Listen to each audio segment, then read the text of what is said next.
KVP news में आपका स्वागत है। प्रस्तुत है आज के मुख्य समाचार। जंतर मंतर पर 20 जुलाई को हुए छात्र प्रदर्शन और पुलिस कार्रवाई के मामले में सुप्रीम कोर्ट ने हाई पावर कमेटी गठित करने का फैसला किया है। कमेटी प्रदर्शन के दौरान हुई घटनाओं और पुलिस कार्रवाई की स्वतंत्र जांच करेगी। दिल्ली पुलिस ने कोर्ट में दाखिल हलफनामे में संसद मार्च को गैर कानूनी बताते हुए कहा कि मार्च की अनुमति नहीं थी और भीड़ द्वारा बैरिकेड तोड़कर आगे बढ़ने के बाद स्थिति नियंत्रित करने के लिए चरणबद्ध तरीके से बल का इस्तेमाल किया गया। कोर्ट ने गंभीर आपराधिक मामलों को छोड़कर अन्य प्रदर्शनकारियों के खिलाफ दंडात्मक कार्रवाई पर रोक की बात कही है। सुप्रीम कोर्ट में नीट परीक्षा व्यवस्था को लेकर सुनवाई के दौरान केंद्र सरकार ने कहा कि मौजूदा सिस्टम को सुरक्षित और मजबूत बनाया गया है, जिसे तोड़ना आसान नहीं है। सरकार ने प्रश्न पत्र की सुरक्षा के लिए सील बंद बॉक्स, सीसीटीवी और जीपीएस जैसी व्यवस्थाओं की जानकारी दी। हालांकि कोर्ट ने कहा कि केवल कागज पर व्यवस्था मजबूत होना पर्याप्त नहीं है, बल्कि संस्थागत ढांचे को भी मजबूत करना जरूरी है। सुप्रीम कोर्ट ने तकनीक की अच्छी समझ रखने वाले अधिकारियों की नियुक्ति करने और उन्हें बार बार ट्रांसफर नहीं करने की सलाह दी, ताकि परीक्षा प्रणाली की साइबर सुरक्षा और निगरानी लगातार मजबूत बनी रहे। सुप्रीम कोर्ट ने बुधवार को महत्वपूर्ण फैसला सुनाते हुए कहा कि वरिष्ठ नागरिक जरूरत पड़ने पर अपने बच्चों और बहू बेटे को अपनी संपत्ति से बेदखल करा सकते हैं। अदालत ने कहा कि बढ़ती उम्र का मतलब असुरक्षा, उपेक्षा या अपमान नहीं होना चाहिए। बुजुर्गों को सम्मान, सुरक्षा और गरिमा के साथ जीवन जीने का अधिकार है। कोर्ट ने स्पष्ट किया कि वरिष्ठ नागरिकों की सुरक्षा और भरण पोषण के लिए गठित ट्रिब्यूनल परिस्थितियों के अनुसार बच्चों को संपत्ति से बाहर करने का आदेश दे सकता है। सुप्रीम कोर्ट ने इलाहाबाद हाई कोर्ट के उस फैसले को पलट दिया जिसमें बेटे और बहू को मकान से बेदखल करने के ट्रिब्यूनल के आदेश को रद्द किया गया था। अदालत ने कहा कि किसी सभ्य समाज की पहचान इस बात से होती है कि वो अपने बुजुर्गों को कितना सम्मान, सुरक्षा और गरिमा देता है। कोलकाता के मिर्जा गालिब स्ट्रीट स्थित 5 मंजिला इमारत में बुधवार तड़के करीब 2 बजे भीषण आग लग गई। इमारत में कई छोटे होटल और गेस्ट हाउस संचालित हो रहे थे। हादसे में कम से कम 9 लोगों की मौत हो गई, जबकि 6 लोग घायल हुए हैं। मृतकों में कुछ बांग्लादेशी नागरिक भी शामिल बताए जा रहे हैं। दमकल और आपदा प्रबंधन टीमों ने करीब 80 लोगों को सुरक्षित बाहर निकाला। घना धुआं और इमारत की संकरी व्यवस्था के कारण बचाव अभियान में काफी मुश्किलें आईं। आग लगने के कारणों की जांच की जा रही है और प्रारंभिक तौर पर शॉर्ट सर्किट की आशंका जताई गई है। दिल्ली जल बोर्ड के सीवेज ट्रीटमेंट प्लांट टेंडर से जुड़े कथित भ्रष्टाचार मामले में आप नेता और पूर्व मंत्री सत्येंद्र जैन समेत 6 आरोपियों को बुधवार को कोर्ट में पेश किया गया। एंटी करप्शन ब्रांच ने सभी आरोपियों की 14 दिन की न्यायिक हिरासत की मांग की है। जैन समेत 6 लोगों को 18 अगस्त को गिरफ्तार किया गया था।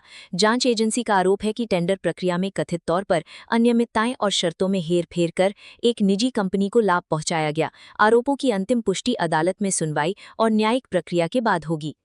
गोवा सरकार ने पत्रकार और तहलका के पूर्व संपादक तरुण तेजपाल की 10 साल की सजा बढ़ाकर उम्र कैद करने की मांग को लेकर सुप्रीम कोर्ट का रुख किया है। बॉम्बे हाई कोर्ट की गोवा पीठ ने 6 अगस्त 2024 को 2013 के दुष्कर्म मामले में तेजपाल को दोषी ठहराते हुए 10 साल के कठोर कारावास की सजा सुनाई थी। सरकार का कहना है कि अपराध की गंभीरता को देखते हुए ये सजा पर्याप्त नहीं है और समय बीत जाने को सजा कम करने का आधार नहीं बनाया जाना चाहिए। अब सुप्रीम कोर्ट में सरकार की याचिका पर सुनवाई के बाद तय होगा कि सजा में बढ़ोतरी की जाती है या नहीं। पाकिस्तान ने ऑपरेशन सिंदूर पर बनी डिस्कवरी की डॉक्यूमेंट्री डीक्लासिफाइड ऑपरेशन सिंदूर पर आपत्ति जताई है। पाकिस्तानी सेना के प्रवक्ता ने इसे प्रोपेगेंडा बताते हुए आरोप लगाया कि डॉक्यूमेंट्री में भारत का पक्ष प्रमुखता से दिखाया गया है और घटनाओं की पूरी तस्वीर सामने नहीं रखी गई है। उनका कहना है कि इसमें चुनिंदा इंटरव्यू, भावनात्मक प्रस्तुति और सिनेमाई पुनर्निर्माण के जरिए घटनाओं को भारत के पक्ष में पेश किया गया है। 2 भागों वाली ये डॉक्यूमेंट्री 15 अगस्त को रिलीज हुई थी और इसमें भारतीय सैन्य अधिकारियों और अन्य संबंधित लोगों के इंटरव्यू शामिल हैं। भारतीय शेयर बाजार में बुधवार को शुरुआती कारोबार में दबाव देखने को मिला। सेंसेक्स करीब 300 अंक गिरकर 76,900 के आसपास कारोबार करता नजर आया, जबकि निफ्टी में भी करीब 100 अंकों की गिरावट दर्ज की गई। मेटल और ऑटो सेक्टर के शेयरों में बिकवाली का दबाव ज्यादा रहा। बाजार की कमजोरी के पीछे बढ़ते कच्चे तेल के दाम और वैश्विक आर्थिक और भू राजनीतिक चिंताओं को प्रमुख कारण माना जा रहा है। गोविंदा से अनबन की खबरों के बीच उनकी पत्नी सुनीता आहूजा बुधवार को बेटे यशवर्धन के साथ मुंबई के बैंड्रा फैमिली कोर्ट पहुंची। कोर्ट से बाहर निकलते समय यशवर्धन पैपराजी से अपनी मां को बचाते नजर आए और कैमरों से पीछे हटने की अपील की। सुनीता ने हाल में गोविंदा पर कथित तौर पर धोखा देने और उनके रिश्ते को लेकर कई बयान दिए हैं। हालांकि फैमिली कोर्ट पहुंचने की वजह स्पष्ट नहीं है और तलाक की पुष्टि भी नहीं हुई है। गोविंदा के मैनेजर ने मामले की जानकारी होने से इनकार किया है।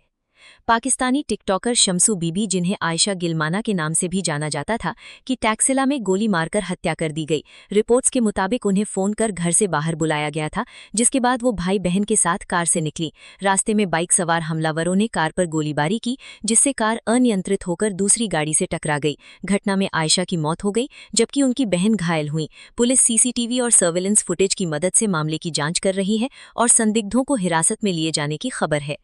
भारत ने अपने ऐतिहासिक 600वें टेस्ट मैच में श्रीलंका को 165 रनों से हराकर 2 टेस्ट मैचों की सीरीज में 1-0 से बढ़त बना ली है।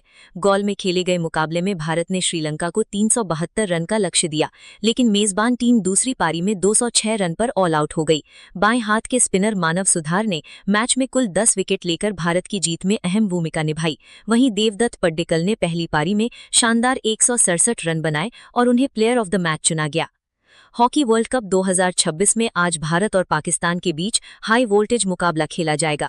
दोनों टीमें पूल डी के इस अहम मैच में आमने सामने होंगी। भारत पिछले करीब 10 वर्षों से पाकिस्तान के खिलाफ अजेय रहा है और इस मुकाबले में भी उसका पलड़ा भारी माना जा रहा है। भारत को अगले दौर में पहुंचने के लिए कम से कम ड्रॉ की जरूरत है, जबकि पाकिस्तान के लिए जीत बेहद जरूरी है। भारतीय शतरंज खिलाड़ी आर प्रज्ञानानंदा ने ग्रैंड चेस टूर के फाइनल में जगह बना ली है। उन्होंने सिंक्वी फील्ड कप के मुकाबले में फ्रांस के मैक्सिम वाचियर लाग्रवे को हराकर शानदार जीत दर्ज की। इस जीत के बाद प्रज्ञानानंदा और वेस्ली सो अंक तालिका में संयुक्त रूप से शीर्ष पर पहुंच गए।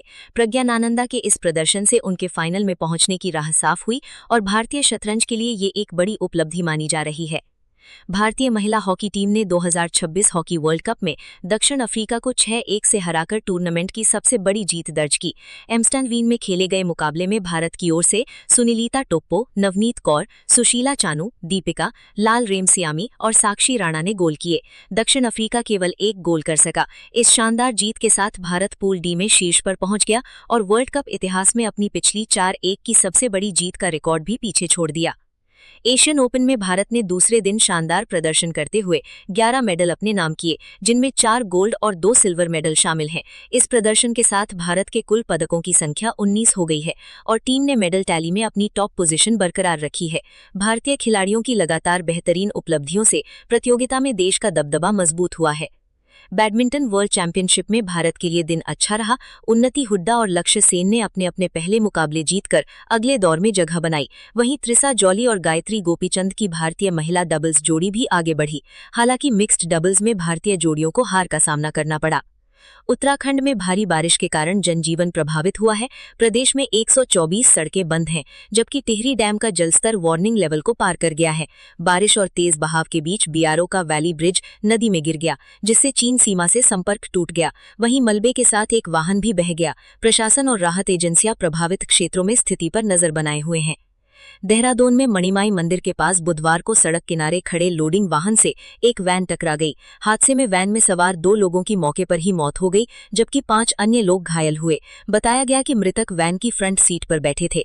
टक्कर इतनी जोरदार थी कि इको वैन का अगला हिस्सा बुरी तरह क्षतिग्रस्त हो गया। सूचना पर पुलिस और राहत दल मौके पर पहुंचे तथा घायलों को अस्पताल में भर्ती कराया गया। भारत में आज मानसून सक्रिय बना हुआ है। कई राज्यों में बारिश का दौर जारी है और मौसम विभाग ने उत्तर भारत के कुछ हिस्सों में भारी बारिश की संभावना जताई है। उत्तराखंड, उत्तर प्रदेश, मध्य प्रदेश, बिहार और झारखंड समेत कई क्षेत्रों में बारिश के कारण जलभराव, भूस्खलन और यातायात प्रभावित होने की स्थिति बन सकती है। लोगों को मौसम विभाग की चेतावनियों पर ध्यान देने और खराब मौसम के दौरान सावधानी बरतने की सलाह दी गई है। इसी के साथ केवीपी न्यूज से आज के समाचार समाप्त हुए। नमस्कार।